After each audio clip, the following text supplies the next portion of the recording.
그리고 오래 참고 기다려주신 주님, 그리고 긍휼과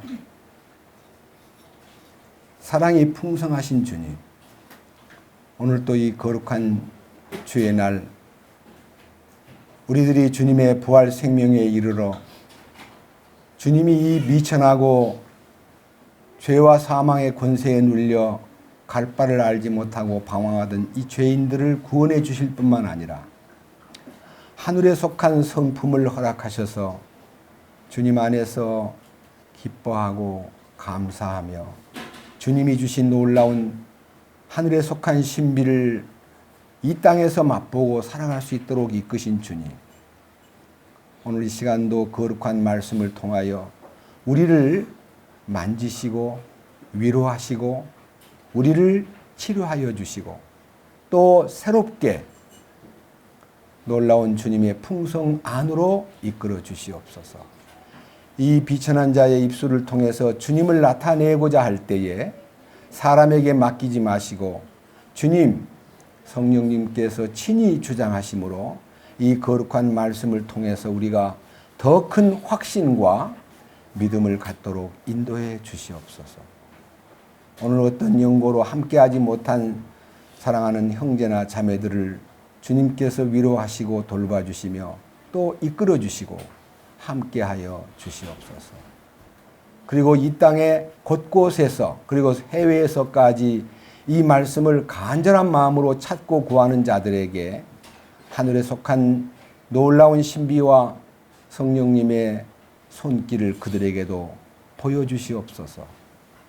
우리 주 예수 그리스도의 이름으로 기도드렸습니다. 아멘. 성경 말씀 베드로후서 3장입니다.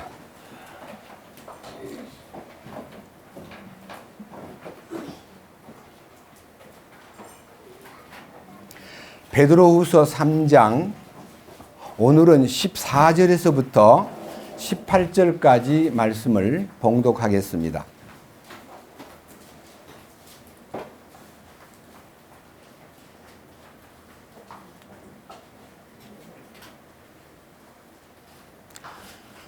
그러므로 사랑하는 자들아, 너희가 그러한 것들을 기다리나니 너희가 점도 없고 흠도 없이 화평 중에 그분께 발견되기를 힘쓰라. 또 우리 주의 오래 참으심이 구원인 줄로 여기라.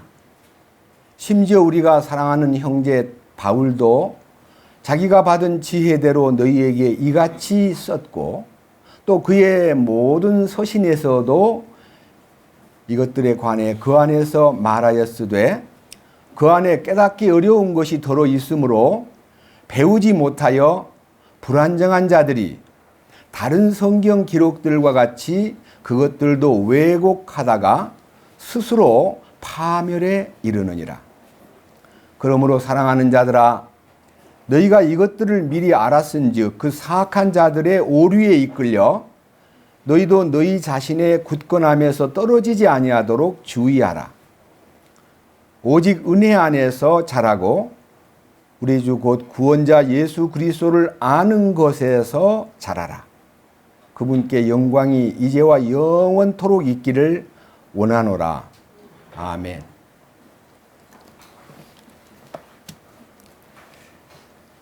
이 베드로후서 이 강좌를 오늘은 19번째를 하는데요.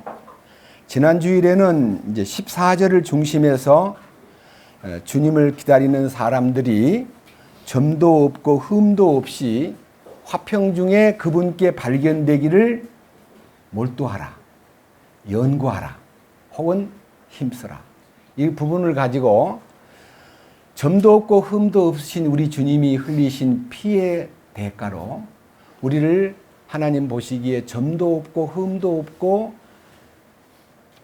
뿐만 아니라 주름 잡힌 것 하나도 없는 정결한 영적인 부분과 혼적인 부분을 완전케 하신 주님. 우리는 다만 그분이 평화의 근원이시기 때문에 그분을 모시고 모든 사람으로 더불어 평화하라. 꼭 믿는 사람들끼리만 평화롭게 지내는 것이 아니라 믿지 않는 사람에게도 평화로운 사람으로 그들을 대하라. 왜? 우리는 평화의 사역자이기 때문이다. 그래서 우리를 평화하다는 말은 전쟁이 끝났다는 말이고, 전쟁이 끝났다는 말은 우리가 어떤 사람을 만나도 다툼으로 혹은 경쟁으로 혹은 신경질을 내서 그 사람을 진압하려고 하는 목소리로 나서지 않고 주님 주신 평화로 사람들에게 그 평화를 나타내라는 것입니다. 주님 오실 때 그러한 모습으로 살던 사람들이 영광스러운 주님의 상속유업에 참여할 수 있다는 사실을 말씀드렸고, 오늘은 15절입니다. 3장 15절에 또 우리 주의 오래 참으심이 구원인 줄로 여기라. 이 말씀이요, 주님의 오래 참으심이 구원인 줄로 여겨라. 제가 이제 지난번 강의할 때 이 말씀과 이렇게 연결된 3장 9절, 앞으로 한 장 넘기셔가지고 3장 9절에 주께는 자신의 약속에 대해 어떤 사람들이 더디다고 생각하는 것 같이 더디지 아니하시며 오직 우리를 향하여 오래 참으사. 지금 3장 15절에 오래 참으심이라는 단어하고 지금 여기에서 9절에 읽은 우리들을 향하여 오래 참으사 아무도 멸망하지 않고 모두 회개에 이르기를 원하시느니라. 이 말씀과 같은 것입니다. 첫째요, 아무도 멸망하지 않고, 그러니까요, 구원받는 것이 바로 죄사함 받는 것이 그분이 오래 참으심의 결과구나 라고 느낄지 몰라도 이 3장 9절에 있는 우리를 향하여라는 그 우리는요, 구원받은 사람을 향하여입니다. 그리고 그분이 구원받은 사람을 향하여 오래 참으심으로 아무도 멸망하지 않고라는 이 멸망이라는 단어도 더 깊이 있게 헬라어의 원어 속으로 들어가 보면요, 상실하지 않고 잃어버리지 않고 하는, 무엇인가 잃어버렸다, 무엇인가를 빼앗겼다, 무엇인가를 차단당한 것을 말합니다. 멸망이라는 단어가 그를 죽여버리고 지옥으로 보낸다, 그 말이 아니라 그를 사랑하기 때문에 어느 한계 안에서 멸망하지 않고라는 이 단어를 여러분들이요, 잘못 생각하면 이거 지옥 간다는 말인가 라고 생각하기 쉽지만요, 구원받은 사람은 결단코 멸망하지 않습니다. 그런데 여기에 멸망하지 않고라는 단어가 또 회개하기에 이르기를 하니까, 회개라는 것은 우리가 그동안 배운 회개는 일생에 한 번밖에 안 하는 거다, 이렇게 배웠습니다. 맞지요? 일생에 한 번만 하는 것이 회개인 줄 알지만은 이 회개도 두 가지가 있는데, 하나는 죄 가운데 있던 죄인이 주께로 돌아오는 첫 번째 회개가 있고요, 구원받은 사람이 잘못 살다가 주님 앞에 돌이키는 생활의 회개가 있습니다. 탕자가 돌아오듯이. 이 회개에 대한 얘기를 오늘 조금 비중 있게 말씀을 드리겠습니다. 자, 지금 이 성경에서 멸망하지 않고라는 단어를 이해하기 위해서 먼저 고린도전서 10장으로 한번 가보겠습니다. 고린도전서 10장.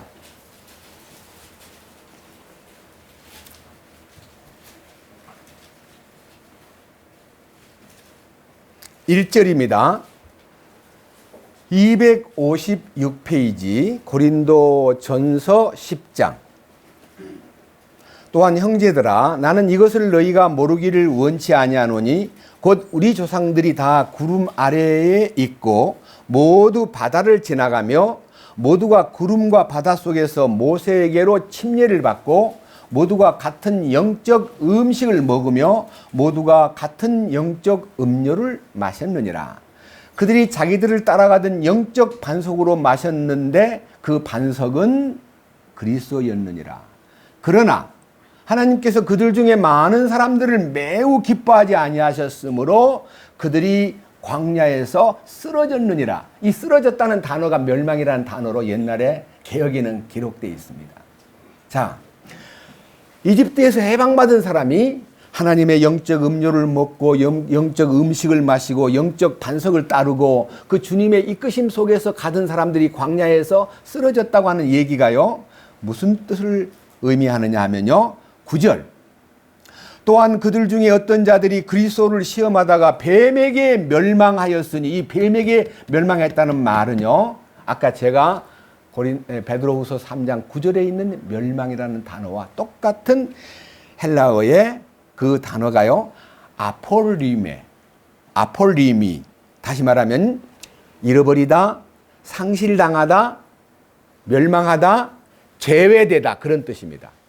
그러니까 너무나 한 단어에다가 눈을 딱 고정하면 멸망?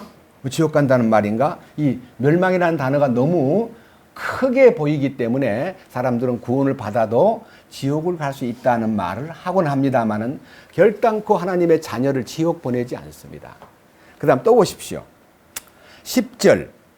또한 그들 중에 어떤 자들이 불평하다가 파멸시키는 자들에게 멸망을 당하였으니 너희는 그들과 같이 불평하지 말라. 여기서 말하는 불평하다가 파멸시키는 자에게 멸망을 당했다는 이 단어가요, 민수기 14장에 보면요 나옵니다.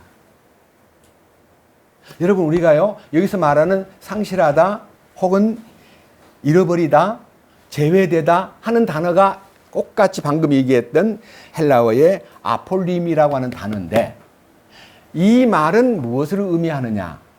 우리가요 불평 한마디를 딱 하면요 하나님이 그걸 다 듣습니다.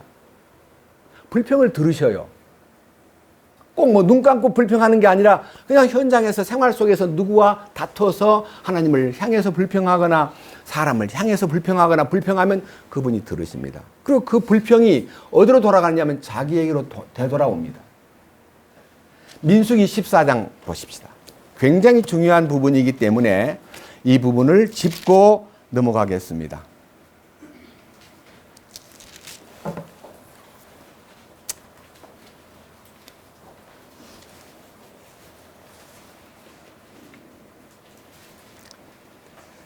민수기 14장 26절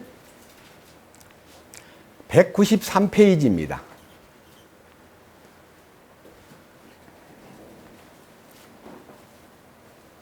주께서 모세와 아론에게 말씀하여 이르시되 내게 불평하는 이 악한 회중을 내가 어느 때까지 참으랴. 이스라엘 자손이 내게 불평하는 것, 즉 그들의 불평하는 말을 내가 들었노라. 그들에게 이르되 주가 말하노라. 진실로 내가 살아있음을 두고 맹세하거니와 너희가 내 귀에 말한 대로 내가 너희에게 행하리니 너희 사체가 광야에서 쓰러지되 곧 너희의 전체 수에 따라 너희 중에서 20살이 넘어 계수된 모든 자들 곧 내게 불평한 자들이 쓰러지며 여분의 아들 갈렙과 눈의 아들 요수아 외에는 내가 맹세하여 너희로 하여금 거하게 하리란 땅에 너희가 결단코 들어가지 못하리라. 그러니까요 불평을 한 사람은 하나님이 그 불평을 들으시고 그들을 광야에서 죽게 만들었다 그랬어요. 굉장히 무서운 얘기입니다. 그 다음 밑에 보겠습니다. 밑에 14장 11절. 주께서 모세에게 이르시되 이 백성이 어느 때까지 나를 경노하게 하려 하느냐? 내가 그들 가운데서 보여준 모든 표적에도 불구하고 그들이 어느 때까지 나를 믿지 아니하려 하느냐? 내가 역병으로 그들을 쳐서 그들의 상속권을 박탈하고 너로부터 그들보다 더 크고 강한 민족을 만들리라. 여기에 상속권 박탈이라는 단어가 사실은 아까 제가 말씀드렸던 아폴림이 상실하다 또 아니면 잃어버리다 제외되다는 뜻입니다. 상속권에서 제외시켜버립니다. 가나안 땅을 준다고 약속하고 데리고 나왔는데 불평을 많이 하니까 그들을 그냥 상속권에서 상속권을 박탈시켜버렸습니다. 여러분, 제가 오늘 미리 준 이 성경이요, 성경을 왜곡함으로 빚어진 비극을 여러분들이 좀 참고하라고요. 제가 전천년설, 후천년설, 무천년설 천연왕국이요, 환란 전에 있다. 그것이 환란이 오기 전에 천연왕국이 있다. 그러니까 천연왕국이 끝나고 환란이 온다. 그것이 후천전설이고요. 아니다. 천연왕국 오기 전에 대환란이 있고 거기서 상당한 과정이 있은 후에 천연왕국이 이 땅에 이루어진다. 그것이 전천년설 주장자인데요. 무천년설, 천연왕국 그런 거 없다. 복음이 시작되면서 끝날 때까지가 하나님이 천연왕국을 정한 것이지, 그 천년이라는 단어는 무한대 숫자를 말하는 것이지 그걸 꼭 날짜에다가 시간에다가 맞추지 마라. 무천년설도 있습니다. 근데 그게요, 성경을 보면요, 상당히 성경적으로 거두들이요 다 그 논리를 내세우다 보니까요, 우리들은요, 야, 누구 편을 따라갈까, 이 사람들을 보니까 우리는 어떻게 할까 하고 고민할 수도 있는데, 여러분, 이 성경을 왜곡함으로써 얼마나 많은 사람들이 영적으로 이 신앙생활이 망가져버린 사람이 너무 많고, 지금 우리 주변에도 우리가 염려하는 많은 형제 자매들이 이 전천년설 세대주의자들의 가르침에 의해서 구원받으면 무조건 다 들려 올라간다, 구원받으면 어떻게 살아도 아무 문제 없이 올라간다 하는, 모두 휴거된다는 주장을 전천년설 세대주의적 전천년설에 의해서 너무나 많은 사람들이 손해를 보고 있고, 사실은 상속권에서 제외될 그 위기를 그들은 모르고 있다는 것 때문에 제가 그들에게 회개를 촉구하는 것입니다. 오늘 여러분들에게 회개를 촉구하는 이 문제에 대해서 무엇을 회개해야 되느냐? 하나님 죄악된 마귀를 따라가다가 죽게 돌아선 거 회개 맞습니다. 그런데 주님께 회개하고 주님 정하신 길을 걸어간다고 하면서 애굽에서는 나왔지만 바벨론으로 가버린 사람들, 바벨론은 세상입니다. 애굽은 죄악 세상이고요, 바벨론은 권력이 있고 힘이 있고 돈이 많고 많은 향락이 기다리는 곳이 바벨론입니다. 바벨론으로 끌려간 사람이 얼마나 많습니까? 바벨론의 노예가 되듯이. 근데 거기서 또 나와야 돼요. 어디서 나왔냐면, 우리가 추구하는 물질이나 세상의 명예나 어떤 환경에서부터 벗어나지 않으면 천년왕국에서 뿐만 아니라 휴거에서도 제외된다는 거. 성경에서 제가, 오늘은 시간이 없기 때문에 이것을요 성경적으로는 다 풀 수 없기 때문에 성경을 쓰지 않았습니다. 다만 여러분들이 집에 가서요 조용히 이걸 읽어보시면, 아하, 이런 얘기들이 성경적으로 성경을 왜곡함으로 큰 손해를 볼 수 있겠구나 하고 느껴야 됩니다. 그리고 자, 지금 읽었던 민수기 14장에 뭐라고 되어 있죠? 자, 밑에 보세요. 밑에 보세요. 17절. 민수기 14장 17절. 이제 간청하옵나니 이미 주께서 말씀하신 대로 내 주의 권능을 크게 나타내옵소서. 이르기를, 주는 오래 참고 국률이 커서 불법과 범법을 용서하나 결코 죄 있는 자들의 죄를 깨끗이 치우지 아니하며 아버지의 불법을 자손들에게 벌하여 3, 4대까지 이르게 하느니라 하셨나이다. 간청하옵나니 주의 크신 국률을 따라 이 백성의 불법을 용서하시되 주께서 이집트 시절에서부터 지금까지 이 백성을 용서하신 것 같이 하옵소서 하매. 여기에요, 아까 12절 읽었잖아요. 12절. 내가 내 말을 안 듣고 내가 그렇게 능력을 보여주고 나를 통해서 너희들에게 많은 기적을 베풀어 주었건만 너희들이 나를 향해서 불평하고 원망하고 나를 따르지 아니하므로 내가 그들을 다 쳐서 멸망시켜버리고 그 다음에 너로 하여금 더 크고 그들보다 훨씬 더 강한 민족을 만들리라는 말을 들은 모세가, 하나님, 나를 통해서 무엇을 한다는 건 그만두시고요, 하나님은 오래 참고 국률이 크시고 용서하시는 분이기 때문에 이 백성을 용서해 주세요 하고 막 기도를 하는 장면입니다. 밑에 보십시오. 20절. 주께서 이르시되 내가 네 말에 따라 용서하였노라. 이렇게 용서를 해주는 장면이 나옵니다. 여러분, 하나님이 광야에 40년 동안 백성들을요, 만약 죄값대로 갚았다면 그들은 그냥 몰살하고 말았을 텐데요, 참고 참으시면서 그들을 인도했다는 것이 하나님의 본성 가운데 뭐 전능하신 하나님, 무소부재하신 하나님, 무소불능하신 하나님, 사랑의 하나님, 공의의 하나님, 많은 임마누엘 하나님, 많은 여호와 니시의 하나님, 여호와 이레의 하나님, 하나님 이름이 많지만요. 하나님의 이름 중에서요. 오래 참으시는 하나님, 그것도 하나님의 본성 속에 속합니다. 구약성경 시편 86편을 하나 보겠습니다. 86편. 시편 86편은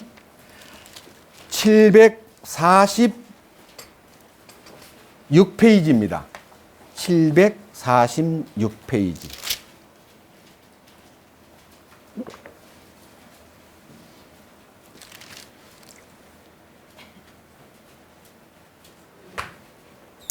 (746페이지) 시편 86편 12절. 오 주 나의 하나님이여, 내가 내 마음을 다하여 주를 찬양하고 주의 이름을 영원토록 영화롭게 하오리니, 나를 향하신 주의 긍휼이 크사 주께서 내 혼을 가장 낮은 지옥에서 건지셨나이다. 오 하나님이여, 교만한 자들이 나를 치려고 일어났고 폭력배들이 모여 내 혼을 찾으며 자기들 앞에 주를 두지 아니하였나이다. 그러나 오 주여, 주는 동정심이 많으시며 은혜로우시며 오래 참으시며 긍휼과 진리가 풍성하신 하나님이시오니, 여기에 오래 참으시며 긍휼과 진리가 풍성하신 하나님이십니다 라는 이 다윗의 고백을 비인다면요, 다윗은 사울 왕에게 13년 동안 쫓겨다니면서 억울하게 누명을 쓰고 억울하게 취급을 받으면서 그 제거해버려, 죽여버려, 그렇게 아주 강하게 밀어붙일 때에 그는 하나님 앞에 이런 기도를 합니다. 하나님, 오래 참으시는 하나님, 동정심이 많으신 하나님, 은혜로우신 하나님, 긍휼과 진리가 풍성하신 하나님. 그렇게 이제 하나님 앞에 간절히 매달렸습니다. 그러니까 여러분들이요, 하나님이 어떤 분이신가에 대해서 오래 참으시는 하나님이 우리를 회개하기를 기다리고 있다는 그 회개에 대한 개념은요, 멀리 가지 말고요, 저 개인의 경험으로 저는 1966년에 구원을 받고 2000년 7월달 둘째 주일날 제가 십자가에 연합되는 경험을 했습니다. 그러니까요, 35년 동안 탕자와 같은 생활을 했습니다. 허랑방탕한 탕자, 그렇게 막 돈을 막 갖다 물 뿌리듯 뿌리고 그런 창기와 더불어 노란한 그런 사람은 아니었지만요, 여러분, 우리 주님은 차라리 창녀라든지 세리를 더 불쌍히 보십니다. 나는 이 더러운 여자입니다, 나는 더러운 인간입니다 라고 자기를 인정하는 사람을 주님 오히려 불쌍히 여기고요, 바리새인과 서기관들과 많은 제사장들이 너무 잘난 척하고 깨끗한 척하고 의로운 척하고 그들을 보고 주님은 역겨워하시면서 화 있을진저 서기관들과 바리새인 너희들을 외식하는 자. 외식이라는 단어는요, 꾸민다는 뜻이기도 하지만요, 배우가 되다는 뜻이 있어요. 배우. 맨날 배우 노릇만 하는 거예요. 여러분, 저는 35년 동안 배우 생활을 했습니다. 내가 이순신도 아니면서 이순신인 척하고, 내가 사도 바울도 아니면서 사도 바울인 척하고, 내가 주님의 거룩한 말씀 안에 서 있지도 않으면서 각본에 의해서 무대에 서가지고 여러분들 앞에 내가 요한인 척, 내가 바울인 척, 내가 베드로인 척 하고 살았다 이거예요. 그게 더 기가 막힌 위선자입니다.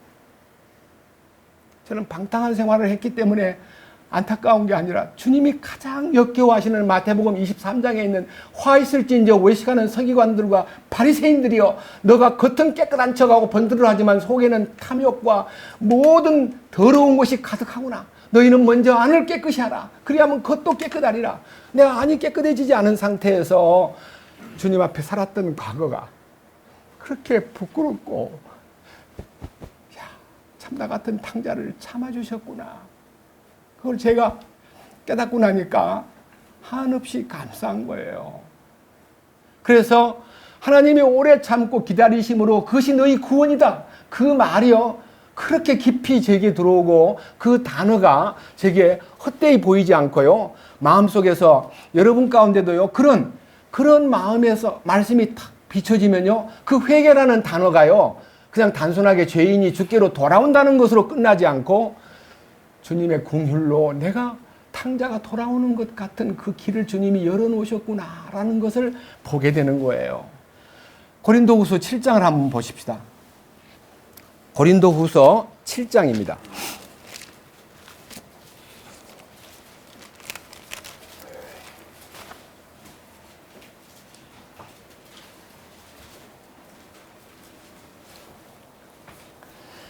신약성경 273페이지입니다.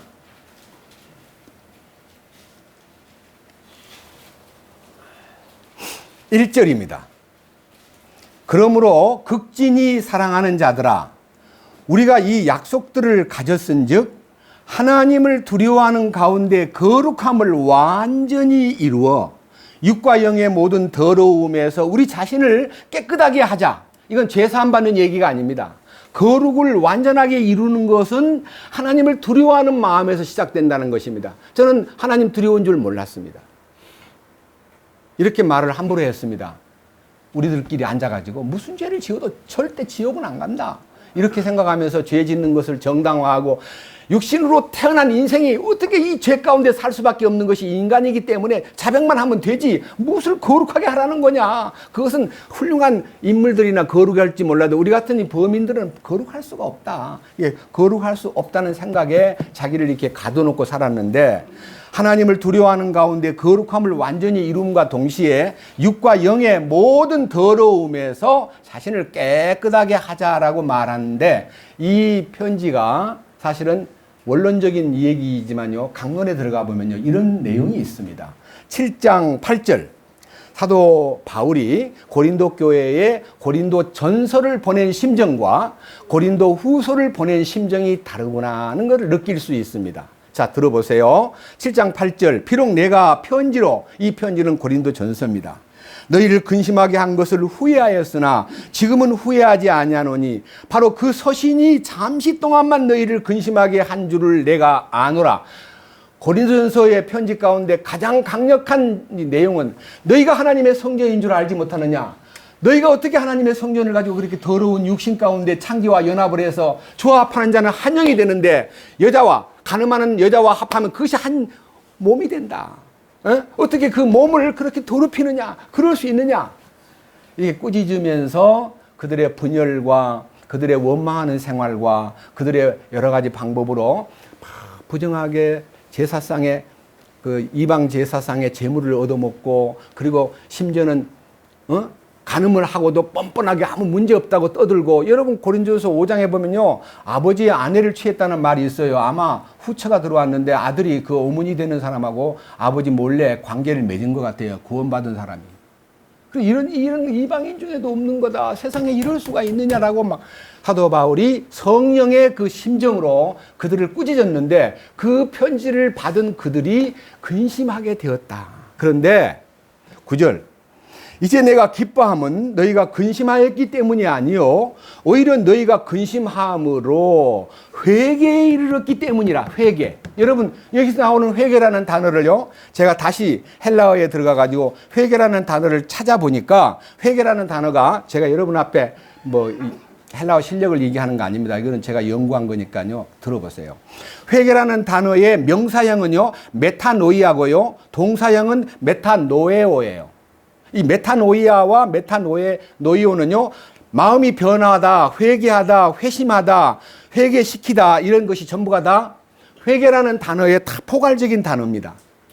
여기 지금 고린도후서 7장 지금 9절에 있는 이 회개라는 단어가 그대로 여기서 나와 있는 그 메타노이아라는 단어입니다. 명사형.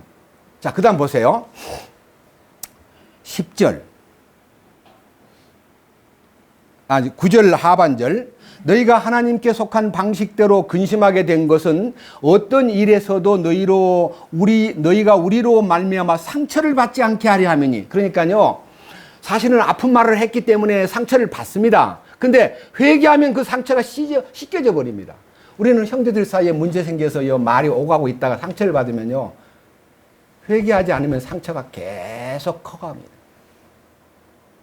우리는 상처를 주는 말을 해서는 물론 안 되지만요. 상처받는 말을 들었다고 해서 그것을 꽁 하고 지니고 있으면 그 상처가 점점 사탄의 놀이개가 됩니다. 그 상처를 막 뒤쑤시는 거예요. 균이 막 더 침투한다 그 말입니다. 자, 그 다음 10절. 하나님의 뜻대로 하는 근심은 회개를 이루어 다시 돌이킬 수 없는 구원에 이르게 하거니와. 여기서 말하는 회개라는 단어와 여기서 구원이라는 단어는 아까 고린도후서 이 7장 10절에 있는 회개 구원이라는 단어, 이 구원이라는 단어도 베드로후서 3장 15절에 있는 하나님의 오래 참으심이 너희의 구원인 줄로 알아라 하는 그 구원하고 똑같은 단어입니다. 제가요, 그 구원이라는 단어도요, 혹시 여러분 기억하십시오. 유다서 1장 3절에요. 우리의 단번에 받은 믿음으로 말미암아 우리의 공통으로 얻은 구원에 관하여, 공통으로 얻은 구원이라는 공동구원이라는 단어가 유다서 1장 3절에 있습니다. 베드로전서 1장 5절에는요, 예비된 구원을 얻기 위하여 예비된 구원이 있습니다. 그 다음에 베드로전서 1장 9절에 혼의 구원이라는 단어, 혼의 구원. 이 혼의 구원에 대해서는 10절에도 있습니다. 혼의 구원이라는 단어하고 다 같은 단어입니다. 그리고 이 구원의 근원이 어디서 오냐면요, 하나 보십시다. 요한계시록 7장을 보겠습니다. 요한계시록 7장.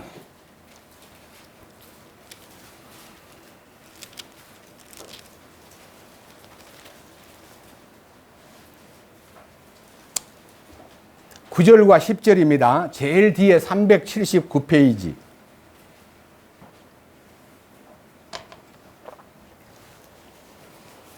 요한계시록 7장 9절.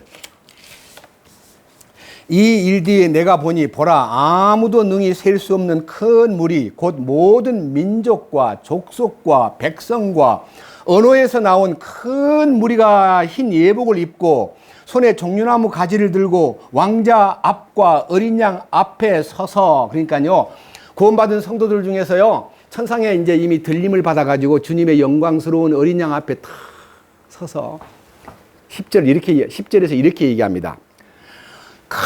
큰 음성으로 외쳐 이르되 구원이 왕좌에 앉으신 우리 하나님과 어린 양께 있도다. 우리 구원은 당신이 우리 구원입니다. 여기서 말하는 이 구원도 베드로후서 3장 15절에 있는 구원이라는 단어와 똑같은 단어입니다. 그러니까요, 혼의 구원, 예비된 구원, 그 다음에 아까 얘기한 대로 공통된 구원, 그 다음에 여기서 말하는 그 데살로니가 전서에서 말하는 구원의 소망의 투구를 갑옷으로 입고 하는 구원의 소망의 투구, 그 구원도 역시 같은 단어입니다. 같은 단어, 소테리아라고 하는 단어입니다. 제가 말하는 이 구원은요, 사실은 종합적으로 말하면요, 완전한 구원을 얘기합니다. 제가 집회 때 말씀하지 않았습니까? 구원이라는 것은 반쪽만 주고 나중에 따로 주는 게 아니라 첫 번째 그 보혈의 공로로 주님의 죽으심의 신비 속에는 혼의 구원과 영의 구원과 육신의 구원이 다 거기에 함축되어 있다, 포함되어 있다. 제가 그런 얘기 기억납니까? 티켓을 끊었으면 그 티켓값만 있는 게 아니라 그 안에 식당에서 배 타고 갈 동안에 누릴 수 있는 모든 특권이 그 안에 들어있는데 못 모르고 글자를 못 읽은 사람이 무식해가지고 백 성과만 치른 줄 알고 거지같이 막 얻어먹고 가다가 나중에 들켜가지고 표를 내보시오 하니까 표를 떡 내니까, 아니 아저씨, 이 표 속에 자유롭게 와서 음식을 먹을 수 있고 당신 마음껏 먹을 수 있는데 왜 이 남의 걸 얻어먹고 먹던 거를 먹었습니까? 그랬더니 무식이 소치라, 잘 몰라가지고. 여러분 가운데도요, 무식하면 괴로움을 당합니다. 주님이 이미 다 허락했고 이 육체의 마지막 구원도 보장을 받았습니다. 변화받는 것은 육체에 주님 오시는 날 호련히 변화되는 것, 그것은요 약속입니다. 근데 조건은 영의 구원만 받고는 혼의 구원을 못 받으면 몸의 변화를 금방 못 받고요, 징계를 받은 후에 받습니다. 근데 혼의 구원이 이루어지면 그 두 개의 결정적 환경이 몸의 구원을 자동적으로 이루십니다. 이런 부분을 잘못 알고 왜곡함으로써 얼마나 많은 사람들이 이뤄진다는 말은 상속유업에서 제외되고 영광스러운 분깃을 누릴 수 있는 특권을 상실하게 된다. 이거를 여러분들이 아셔야만 됩니다. 저는요, 이 오래 참으심의 결과로 이루어졌다는 말은 지금 여기 우리 둘째 아들도 지금 와 있는데요. 저보고 아버지 나 한 20년 동안 교회도 안 다니고 세상에 푹 빠져 살다가 나는 딱 휴거는 될 줄 알았습니다. 근데 와서 말씀을 들어보니까 휴거가 안 된다니요. 아버지 무슨 말입니까? 그렇다. 나도 몰랐다. 나도 30년 넘도록 몰랐다. 그런데 주님께서 여기 제일 끝부분요. 읽어보겠습니다. 끝부분. 휴거에 대한 견해들 전천년주의자들 중에 우리가 전천년주의자와 가깝습니다. 그런데 똑같지는 않습니다. 첫째, 전천년주의자들 가운데 유명한 창시자인 존 다비. 예? 존 다비는 뭐라고 얘기해요? 모든 구원받은 사람들은 대환란 전에 다 휴거될 것이다. 이걸 우리는 철통같이 믿었고 지금 한국에 있는 많은 소위 말하는 브레드린 형제들, 그다음에 이제 구원받았다는 많은 곳곳의 무리들이 다 이렇게 믿고 있습니다. 다 휴거된다. 그럼 남은 사람이 누구냐? 구원 안 받은 사람이다. 예. 데려감을 당하고 버려둠을 당하는데 그 버려둠을 당한 사람은 맷돌을 돌리다가 밭에서 일하다가 아니면 같이 잠을 자다가 아니면 일하고 있다가 한 사람은 데려가고 한 사람은 남는다는 그 남는 자가 구원 안 받은 자고 믿는 사람은 다 올라간다고 믿었습니다. 맞죠? 아닙니다. 제가 다음 주일날 성경적으로 입증하겠습니다. 그 다음 2절 2번 온 교회가 다 환난을 통과한 후에 휴거될 거다. 환난을 다 통과한대요. 그 환난 통과설 그래가지고 그 중에도 유명한 사람이 우리가 찬송가에서 늘 이렇게 친근하게 대했던 A.B. 심슨도 이 중에 한 분입니다. 이게 지금 다 19세기, 20세기 초에 일어난 얘기들이면 19세기, 20세기면요 200년 전 혹은 100년 전에 부르짖던 설입니다. 지금 21세기입니다. 성경이요 참 드러납니다. 여러분 지구가 둥글다는 증거가 뭡니까? 멀리 배가요 돛만 보이다가 돛 좀 보니까 이제 상체가 보이다가 그다음에 이게 전체가 보이는 게 뭐야? 지구가 둥글다는 것처럼 이 성경도 비밀이기 때문에 19세기에 본 하나님의 신비의 세계에 대해서 일부만 보고 일부를 못 봤기 때문에 이런 말을 하는 거예요. 그러니까요, 그 당시 거둔, 여기 보세요. 3번에 모든 사람, 구원받은 사람들 가운데 소수의 이기는 자들만 환난 전에 휴거가 되고 대다수의 성도들은 환난을 통과한 후에 휴거될 것이다. 이 얘기는요, 허드슨 테일러, 중국의 유명한 선교사. 그 다음 마지막이요, 로버트 고백. 우리 책에요. 우리 양떼 발자취 책에 잘 나와 있습니다. 고백이라는 분이요. 천년왕국과 휴거는, 휴거가 어린 양 잔치거든요. 어린 양 혼인잔치. 어린 양의 혼인잔치와 천년왕국은 상이다. 보상이다. 보상을 누가 받아요? 잘해야 상을 받지요. 여러분 졸업할 때 대통령상, 총리상, 우등상 누가 받아요? 성적이 우수한 사람은 받고요. C학점, B학점, F학점은 낙제고요. 그 D학점 받으면 상 줘요, 안 줘요?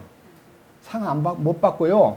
어디 가서요, 이력서를 내도 알아주지도 않습니다. 그러니까 서울대학 나온 사람이 많이 놀고 있는 사람이 많아요.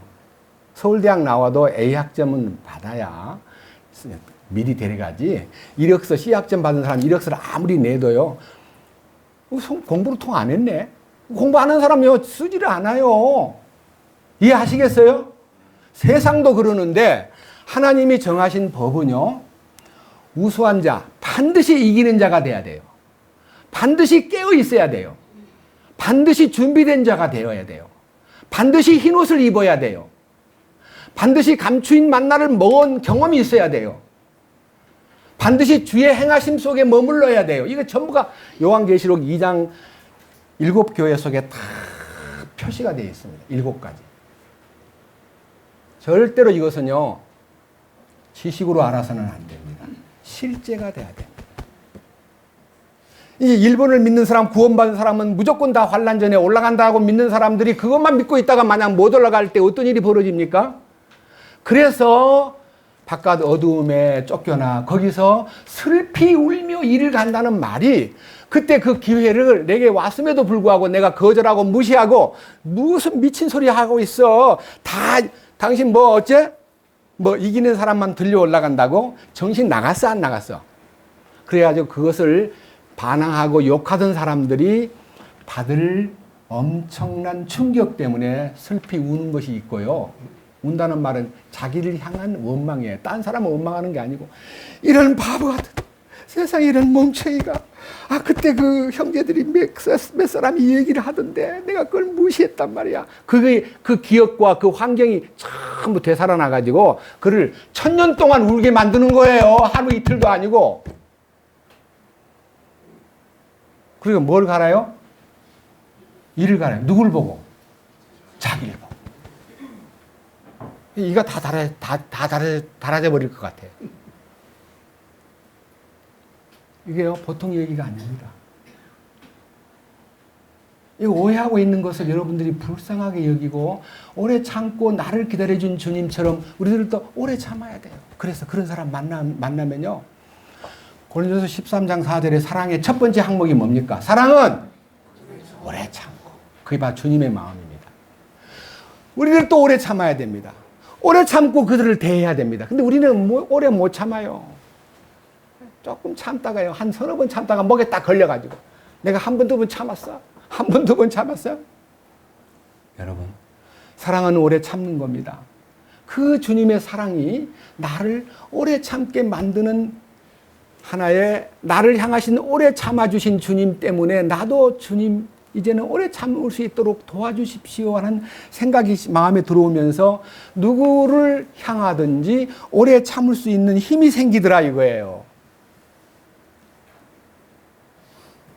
이게 놀라운 사건의 놀라운 변화에 대한 하나의 이제 표상인데요. 우리가 오래 참는 것에 대한 얘기를요, 좀 더 구체적으로 읽어봅시다. 성경 말씀. 디모데전서 1장으로 갑니다.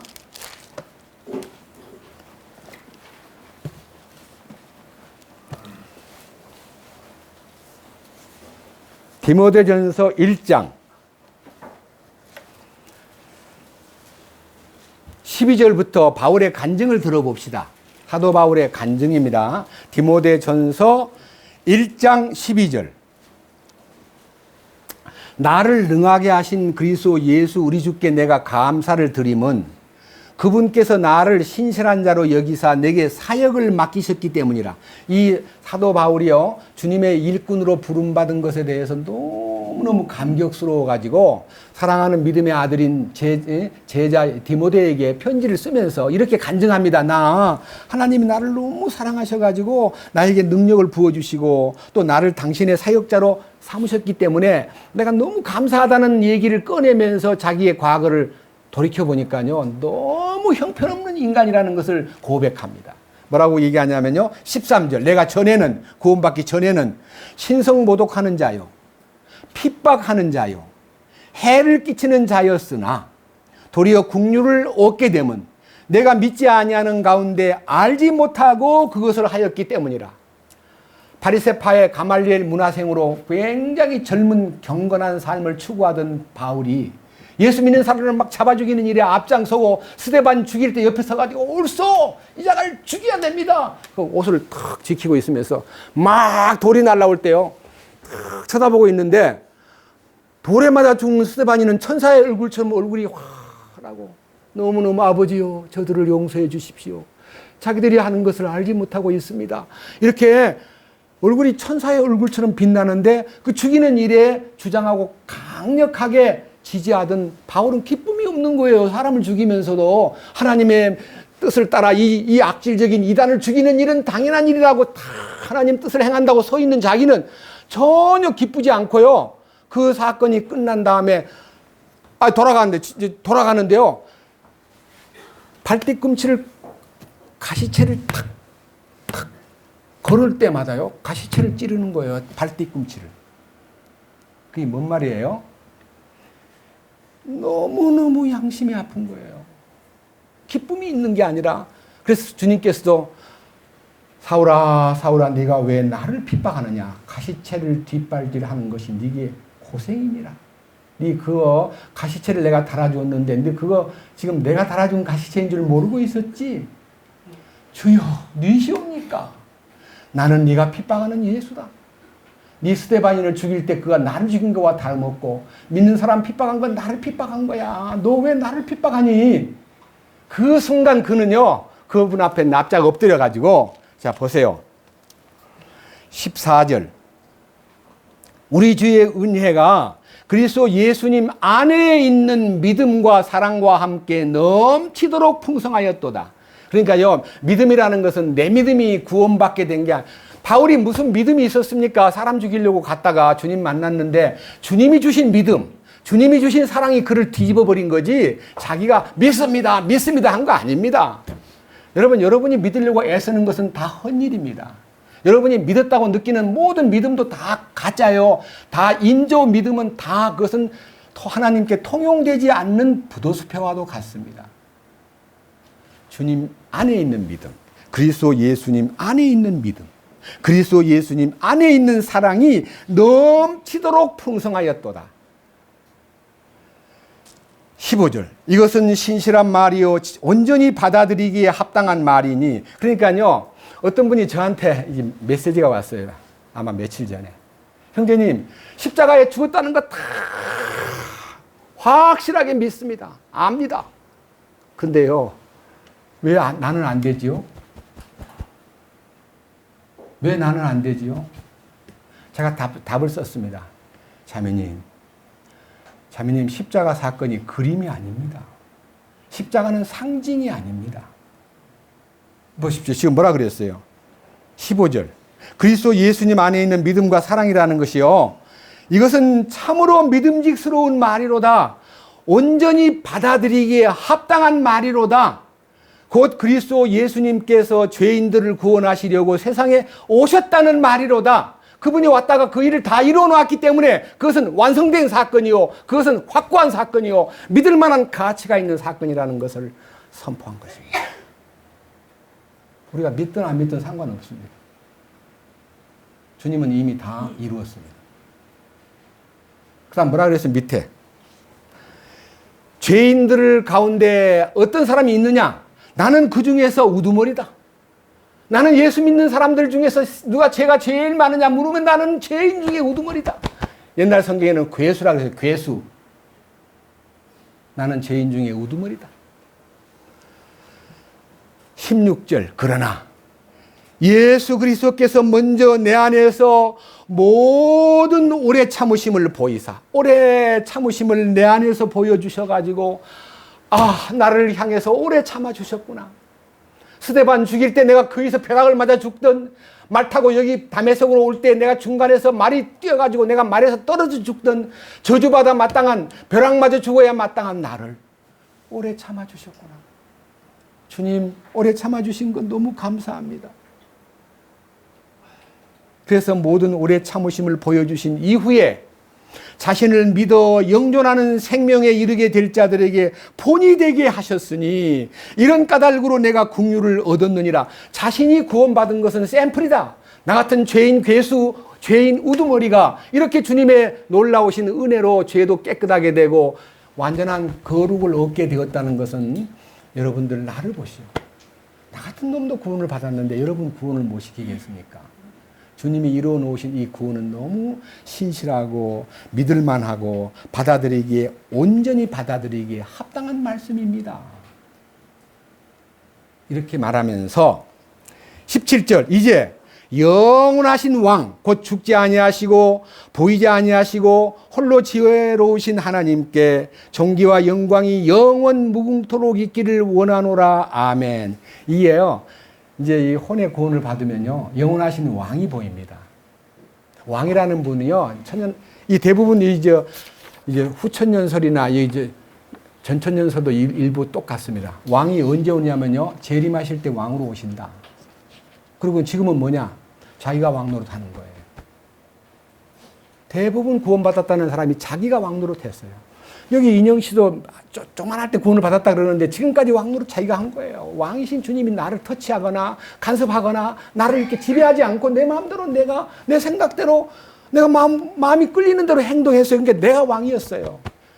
근데 이 영광스러운 주님을 딱 만나게 되면 왕이시여 어떻게 하는 것이 왕의 뜻입니까? 라고 물을 수밖에 없는 기도가 시작되는 거예요. 왕에게 여쭙는 생활이 시작되는 거예요. 제가 지금 이 성경을 읽으면서 계속 주님 어떻게 할까요? 이 표현을 어떻게 해야만 우리들이 함께 공명하고 감사하고 함께 주님을 찬양할 수 있을까요? 라고 묻고 그리고 나서 기도하면서 쓴 것들을 제가 여기서 선포하기 때문에 여러분들이 왕이 주신 거구나 알지. 제가 그냥 기도도 없이 마음에 주님을 향한 여쭙는 것도 없이 마음대로 제 머리에서 짜낸 각본을 가지고 여러분한테 얘기하면 여러분이 듣기는 참 좋은데 싱겁네. 소금도 하나도 안 뿌렸네. 소금 없는 음식과 같이 돼버리는 거예요. 이 말씀이 우리에게 살아있다는 증거가요. 왕이신 주님이 우리 안에서 그분은 죽지도 않고 보이지는 않지만 홀로 지혜로우신 그분께서 존귀와 영광과 영원 무궁토록 그는 우리를 다스리는 그분이 우리 가운데 계신다는 것을 믿기 때문에 여러분들이 말씀을 들어도 마음에 이렇게 함께 울려주기도 하고 거기서 아멘이 되기도 하고 함께 참 이 교제 가운데 말씀이 공급되고 있구나 하는 것을 믿게 되는 것입니다. 저는 이 말씀 가운데요, 바울이 이제 베드로가 선포했던 이 얘기를 한번 들어봅시다. 베드로 후서 3장입니다.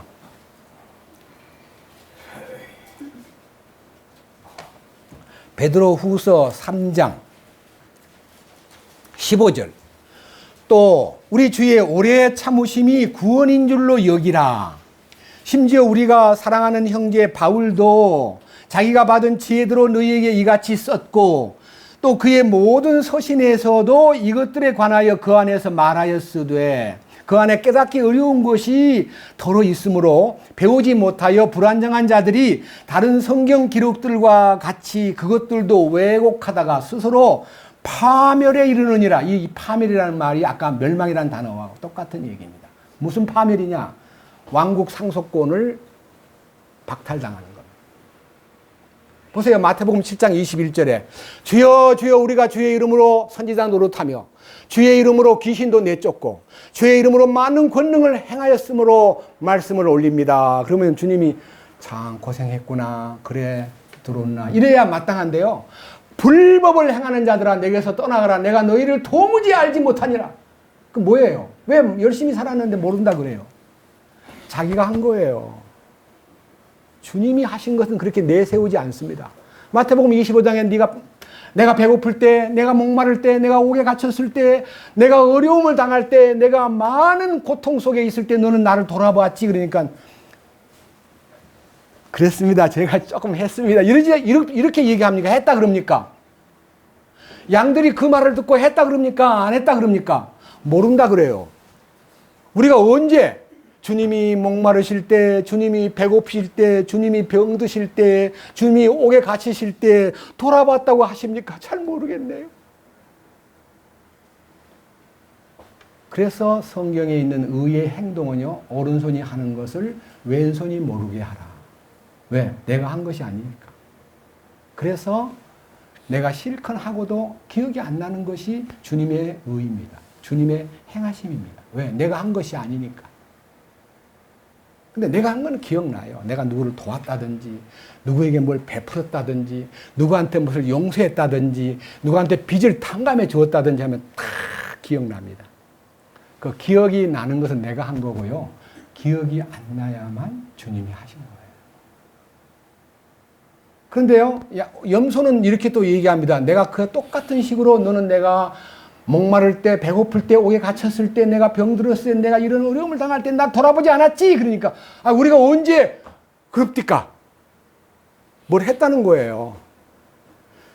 주님의 대답은 지극히 작은 자 하나에게 한 것이 곧 내게 한 것이다. 그래서요, 보이지 않는 하나님을 사랑한다고 하면서 보이는 형제를 업신여기거나 무시하거나 형제들과의 관계가 별로 이렇게 순탄하지 못하면 하나님과의 관계가 어떠함을 증명하는 겁니다. 우리는 형제들과의 관계만 아니라 시장터에 앉아서 콩나물 파는 아줌마하고도 관계가 좋아야 됩니다. 가서 일부러 막 관계를 맺으라는 게 아니고 물건 거래할 때 그를 불쌍히 여기는 마음으로 물건을 사라는 거예요. 그래야 그가 어떤 기회가 오지요. 그 물건을 팔고 난 다음에도 가는 뒷걸음을 보고는 저 사람은 뭔가 모르게 다른 것 같아. 뭔가 냄새가 나는 것 같아. 저도 일터에서 자주 듣는 얘기, 아저씨 예수 믿지요? 어떻게 아십니까? 아저씨 얼굴 보니까 꼭 예수 믿는 사람 같아요. 예수 믿는 사람으로서 표를 내서 일부러 막 잘난 척하라 그 말이 아니고 조용하게 사람을 대해도 예수 믿는 사람으로 알아주고 그것을 우리가 기꺼이 내 삶이 바르면요. 식당에 가서 많은 사람이 있는데도 밥상을 차려놓고 기도해도 문제가 안 돼요. 막 떠들고 욕하고 있다가 갑자기 밥 들어오니까 기도하면요. 예수 믿는 사람이구나. 어찌 저런 말이 많아. 예수쟁이가. 그렇지. 예수쟁이는 말이 많은 거야. 그렇게 사람들한테 무시당하는 사람이 돼서는 안 되는 거예요. 사람들을 구원받게 하는 비결 하나 성경에서 보여드리겠습니다. 사도행전 아주 중요한 내용입니다. 사도행전 2장입니다.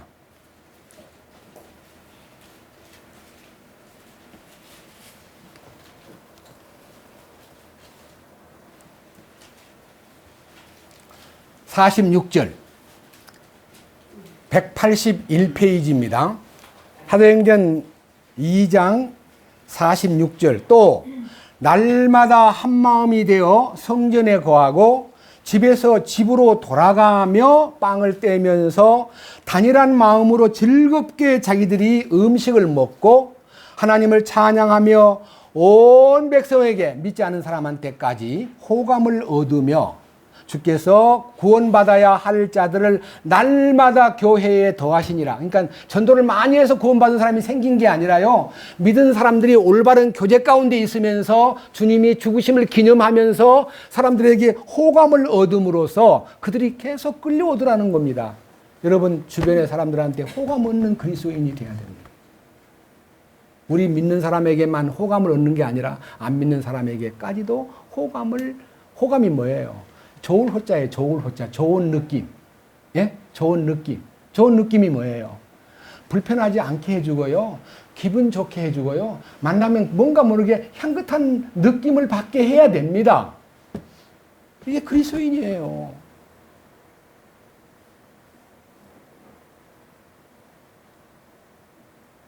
그런데 거룩에 대해서 눈을 뜬 사람은 그 부분에 대해서 아주 작은 부분까지 세심하게 관찰하고 자기에게 그 양심 속에 센서가 가동됨으로써 아주 작은 것 하나에도 민감해지는 것이 당연합니다.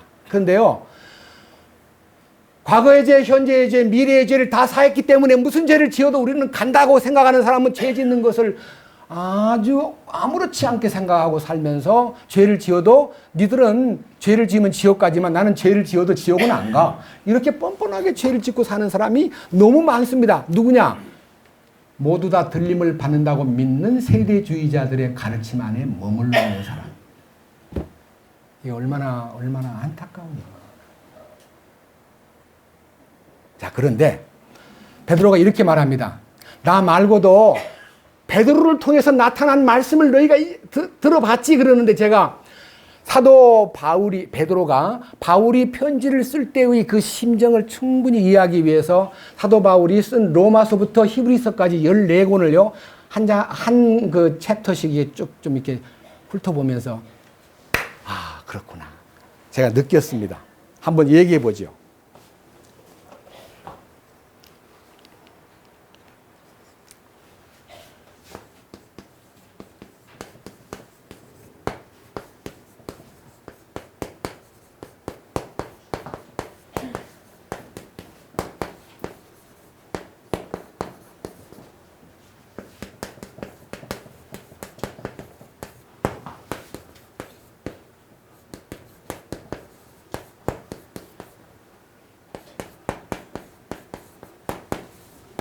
14권, 신약 성경이 27권인데요. 14권을 사도 바울이 쓴 편지입니다. 다 이건 서자가 붙습니다. 편지니까, 서신. 그런데 이 편지를 놓고 가만히 보면요. 사도 베드로가 베드로 전서와 베드로 후서를 쓴 시기가 67년 순교당하기 2년 전 65년에서 66년 사이에 두 권을 썼기 때문에 이 중에서 디모데 전서, 디도서, 빌레몬서, 히브리서는 거의 같은 시대에 썼기 때문에 편지를 볼 수 있는 기회가 없었습니다. 그리고 여기까지 그 중에서도 옥중서신도 62년대에 썼긴 썼지만 이것은 베드로가 골로새나 빌립보서에 간 곳이니까 찾아가지 않은 한 볼 수가 없었습니다. 그러나 활동 시기라는 말은요, 베드로가 활발하게 아시아도 움직이고 움직일 때에 본 편지는 로마서, 고린도전서, 고린도후서, 갈라디아서, 데살로니가 전서, 데살로니가 후서 요 6권이 지금 베드로가 쓴 서신에도 이런 주님 오시는 데 대한 경고가 있다 그러는데 로마서도 있고 고린도전서는 더 많고 그 다음에 고린도후서는 삶이 있고 갈라디아서는요 오래 참고 성령의 역사 속에서 사랑은 희락과 자비와 양성과 충성과 오래 참음과 5번째에서 오래 참음이 있어요. 그래서 데살로니가 전서에는 너무너무 놀라운 마지막 나팔소리와 함께 들려 올라가는 먼저 간 성도가 부활을 하고 살아있는 우리가 변화하여 공중에서 주님을 만난다. 이런 얘기들이요. 이 6개의 성경 속에 나타나 있는데 이거를 성령님이 열어주시지 않는 한 그 시대 사람들은 그 시대에 주님 오실 줄 알고 막 기다렸는데 오해하고 있다가 보니까 우리 시대에 안 오시네. 서기 1세기부터 예수님 온다는 소문이요. 자기들 속에 이 편지를 통해서 느낌이 있었어요. 느낌이. 하도 로마서 14장에 보면요. 너희가 13장에 자다가 깰 때가 이르렀다. 이제 구원이 가까웠다. 주님 오실 때가 매우 임박했다. 육신을 버리고 주님 기뻐하는 바를 따르라니까요. 자기들 그 로마에 사는 사람들이 그 편지를 보고 주님이 곧 오시는가 보다 라고 느끼면서 살았습니다. 근데 그것이 제때 안 이루어지니까 봐라. 우리 온다더니 오지도 않네. 이렇게 해서 베드로 후서 2장에 있는 거짓 대언자와 거짓 선생들이 나타나가지고 주님 오심을 조롱거리로 만들고 부도난 수표로 만들어가지고 사람들의 믿음을 무너뜨리는 일들이 많았다는 것을 경고합니다. 그러니까요,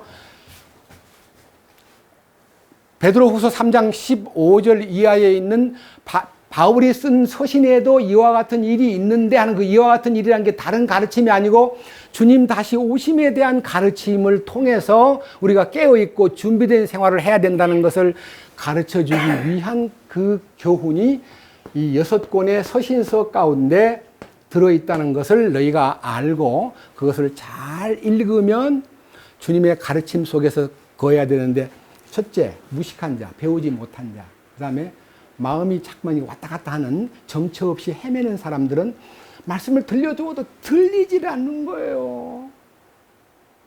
너무너무 안타까워요.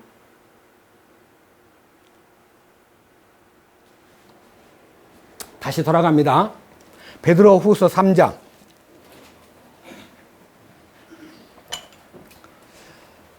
15절. 또 우리 주의 오래 참으심이 구원인 줄로 여기라.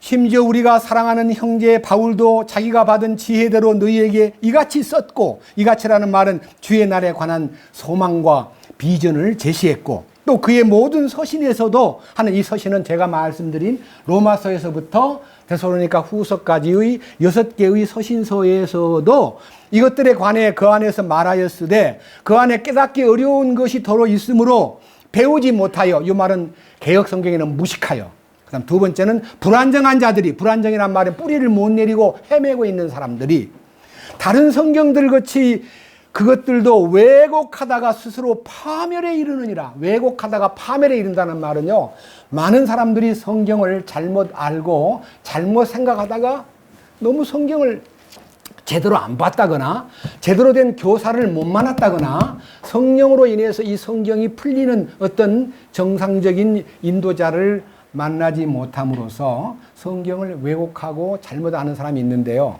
여기 한번 읽어보겠습니다. 왜곡하는 성경. 자, 여기 표중에서 무천년설이라는 세 번째 항목이 있어요. 무천년설. 네, 무천년설. 그 다음에 두 번째 성도의 부활에 대한 얘기를 읽어보겠습니다. 뭐라고 되어 있냐?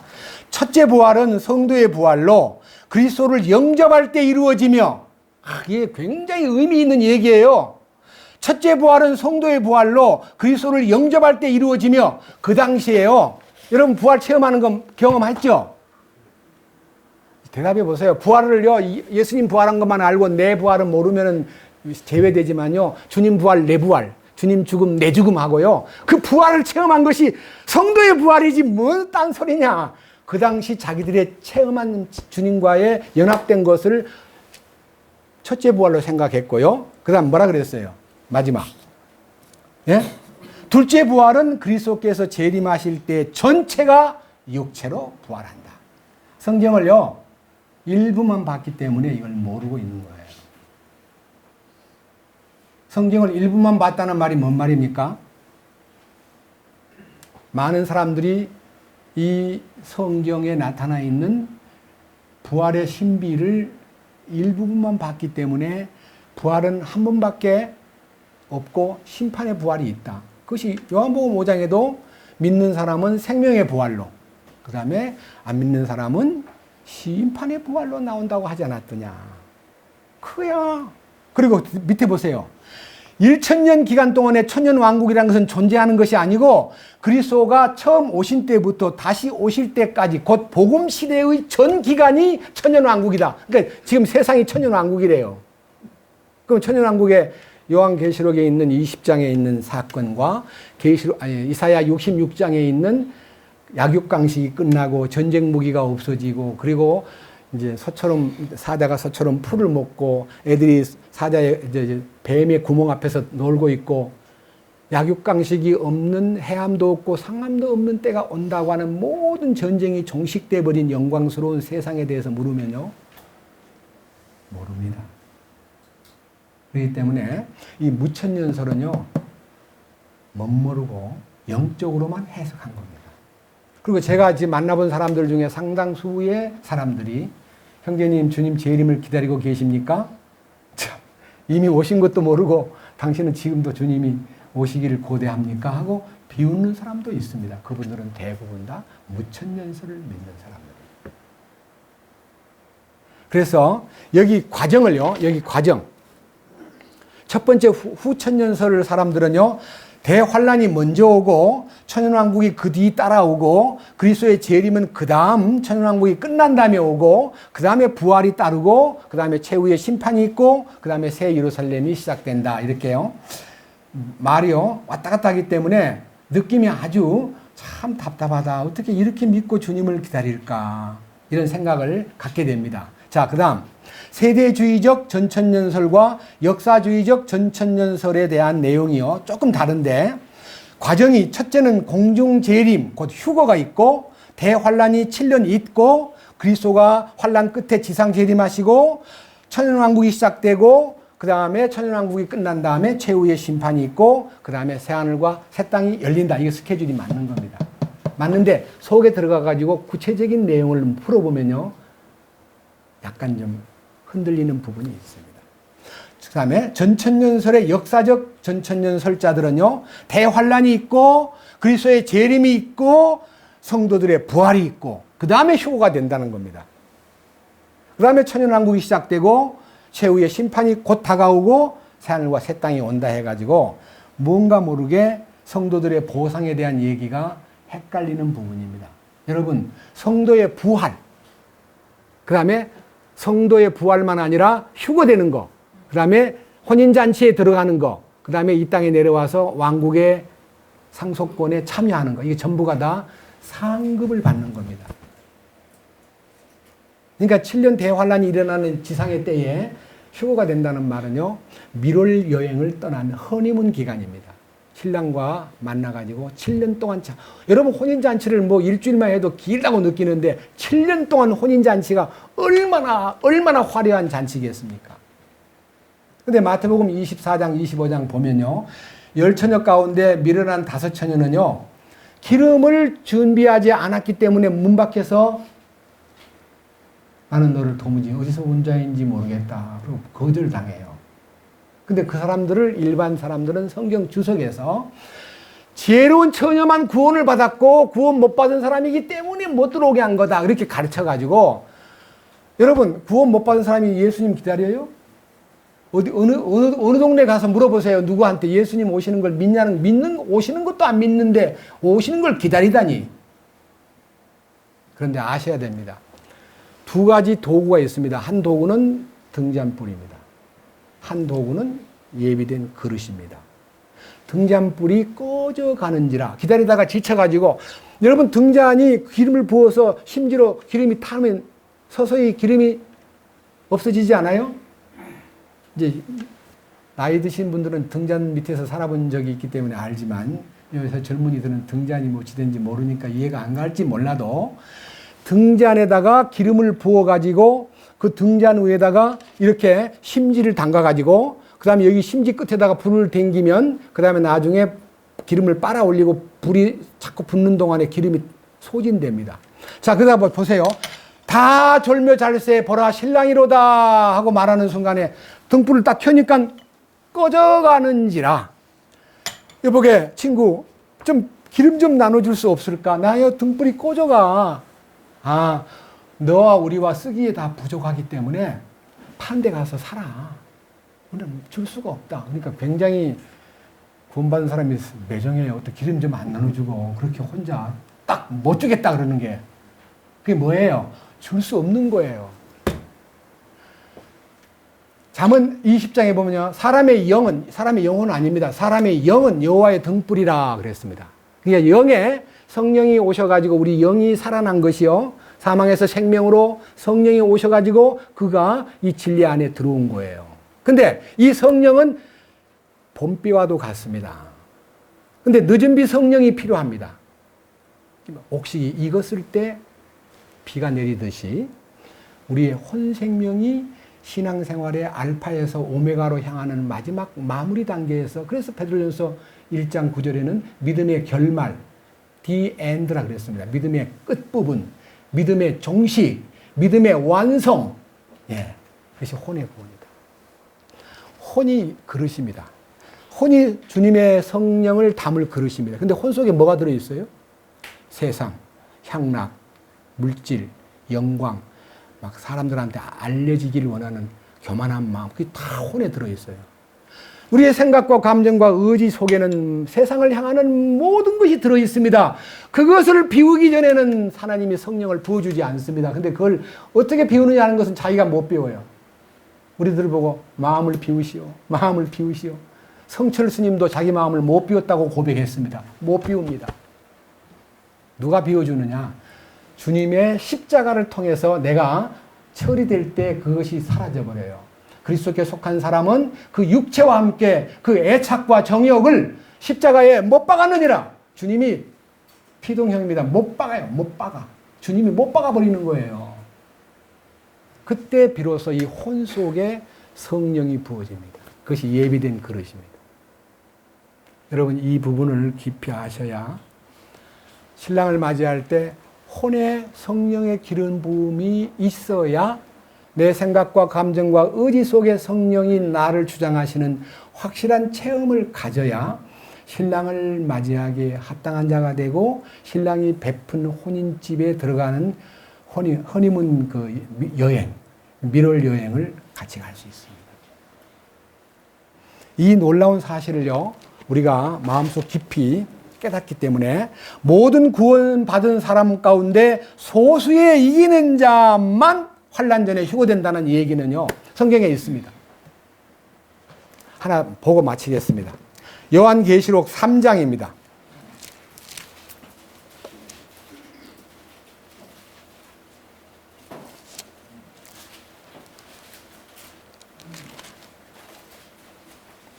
먼저 요한계시록 2장 먼저 보고 3장으로 갑니다. 요한계시록 2장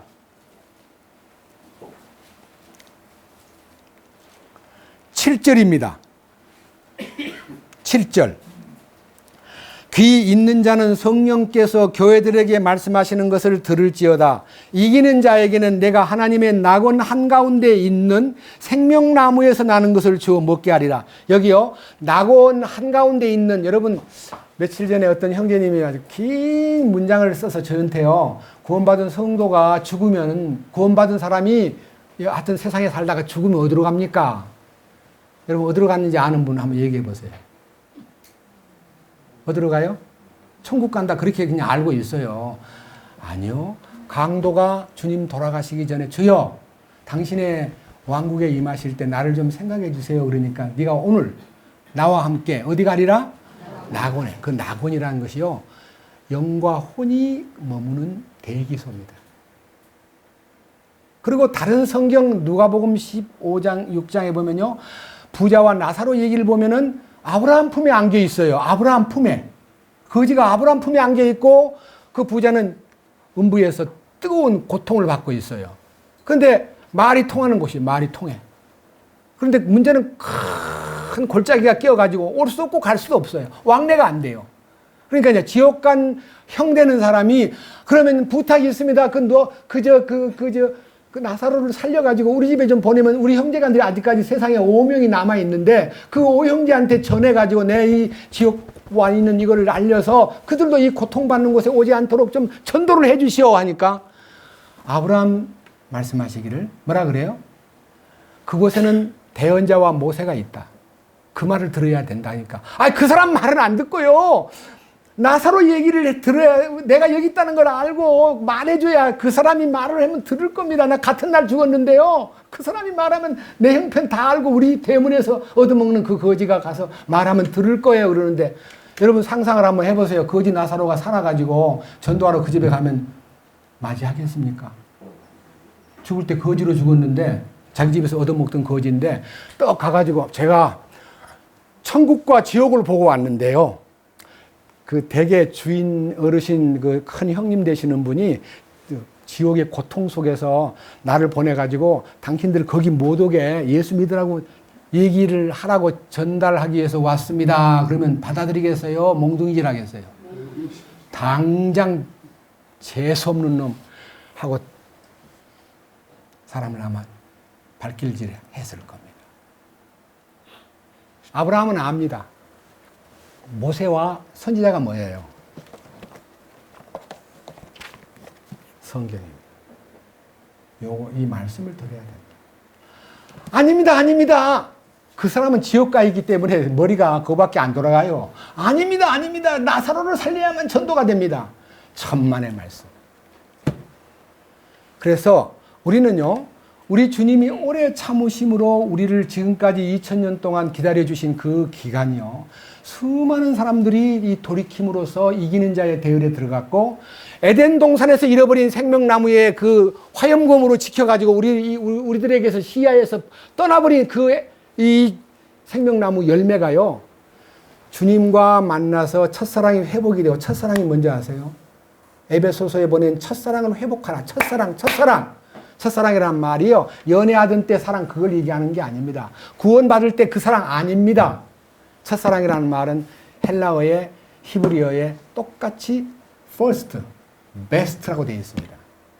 주님을 가장 먼저, 주님을 최고로 사랑하는 것이 첫사랑입니다. 여러분 그 사랑이 여러분 안에서 혼의 구원을 받아야 시작돼요. 그렇게 세상을 좋아하고 희미하게 살고 세속에 빠져 살던 사람이요, 이 혼의 구원을 딱 받고 나면 주님이 최고구나. 주님 가장 먼저가 주님이시군요. 거기에 고정되고 거기에 마음이 끌리는 것이 생명나무의 열매를 먹는 삶이 세상에서 시작된다는 거예요. 지금 우리가 생명나무의 열매를 먹는 시간이에요. 그게 바로 이기는 자예요. 자, 그 다음 요한계시록 제가요 꼭 보고 싶은 성경이 어떤 거냐 하면요, 이 말씀을 잊어서는 안 됩니다. 이 말씀 3장 10절입니다.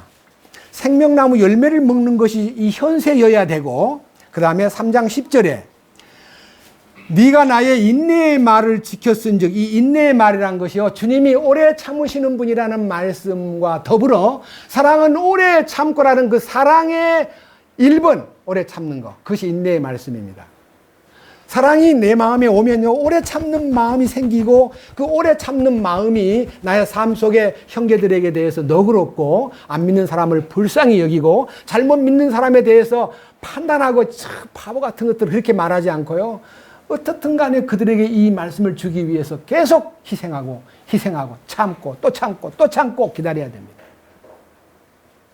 인내의 말씀을 지켰은즉 나도 너를 지켜 뭐 한다 그랬습니까? 시험 기간을 면하게 하니, 이 시험 기간이 뭐예요? 환란이에요. 환란. 대환란. 예? 이 시험이 뭐냐? 그 시험은 앞으로 온 세상에 임하여 땅에 거하는 자들을 시험하는 시간이라. 7년 대환란 중에 3년 반입니다. 3년 반은 약간의 평화 무드가 있어가지고 별로 못 느끼다가요, 3년 반 동안 이 지구에서요, 인구가 첫 번째 4분의 1이 죽고요, 두 번째 3분의 1이 죽는, 거의 절반이 죽는 전쟁이 일어납니다. 여러분, 어제 신문에 이상한 별이 하나 나타나가지고 부딪히면 지구에 절반이 죽는다는 기사 못 봤어요? 별 연구하는 사람들이 대단하게 지금 흥분하고 있습니다. 우리 주님이 오시면 대환란이 터졌을 때 이 지구에 70억 넘는 인구 중에 절반 가까이가 죽는 전쟁이 마지막 아마겟돈 전쟁입니다. 하나님의 스케줄 속에 들어있기 때문에 제가 길게 가타부타 하지 않겠습니다. 우리는 그 전쟁이 일어나기 전에 이 세상을 떠나야 됩니다. 여기 나타나 있잖아요. 인내의 말을 지킨 사람을 나도 너를 지켜 시험의 시간을 면제시켜주고 앞으로 온 세상에 임하여 땅에 거하는 자들을 시험하는 시간이라. 보라, 내가 속히 오리니 네가 가진 것을 굳게 붙잡아 아무도 내 면류관을 빼앗지 못하게 하라. 면류관 빼앗기는 게 뭡니까? 상을 잃지 않게 하라. 네 마음속에 상 받기 위한 간절한 갈망이 있다면 상만 받기를 원하는 사람은 자기를 제어합니다. 여러분, 올림픽에 나가서 금메달 하나 따려면요, 얼마나 연습해야 됩니까? 제가 아는 분이 얘기가요, 14시간 동안 연습을 했다는 겁니다. 김연아 같은 애들. 지금은 애가 아니지만요, 엄청나게 피땀을 흘렸습니다. 우리는 주님 앞에 상 받기 위해서 신앙생활을 하는 겁니다. 지금. 이게 바로 성경을 아는 사람은 상 받는 것에 대한 속에서 솟구치는 마음이 생김으로써 신앙생활이 잘 되는 겁니다. 왜곡된 성경 해석에 빠지면요, 아까 말한 영적으로 와버렸다, 영적으로 부활했다, 그리고 주님이 이미 재림했다, 이런 엉터리 없는 얘기를 함으로써 이 우리들의 신앙생활을 파멸로 끌어가는 그 마음 경계하시고 이 진리에 바로 서서, 저는 이 설교가요, 폭탄선언입니다. 폭탄선언. 방송을 듣는 많은 사람들이 엄청나게 공격을 할 겁니다. 그러나 저는 확신합니다. 기도합시다. 주님, 우리를 향해서 오래 참으심으로 우리가 구원을 받았습니다. 그리고 고린도 교회가 공격을 받고 잘못됨에 대한 책망을 받았지만은 그것을 근심 중에 하나님이 원하는 뜻을 따르게 될 때에 치료가 되고 회개가 되고 또 구원을 받게 되었습니다. 거룩하게 되었습니다. 그리고 회복이 되고 십자가의 능력만 아니라 부활의 능력 안에 살게 되었고 영광스러운 승천의 영광, 통치권의 영광에 동참할 수 있으리라는 소망을 갖고 힘있게 살아가는 모습을 고린도 후서에서 볼 수가 있습니다. 오 주여, 우리가 사도 베드로께서 여러 가지 서신을 통해서 표현한 바울의 서신도 왜곡되게 해석하거나 잘못 알고 있으면 파멸되기 쉽다는 말씀을 경고하셨습니다. 우리는 이 말씀을 경고를 잘 받아서 하나님 앞에 합당한 길, 주님이 정해놓으신 길, 주님이 기뻐 받으시는 길, 보상받고 상을 받는 참된 길을 걷도록 우리를 인도해 주시고 돌봐 주시옵소서. 우리 주 예수님 거룩하신 이름으로 기도드렸습니다. 아멘.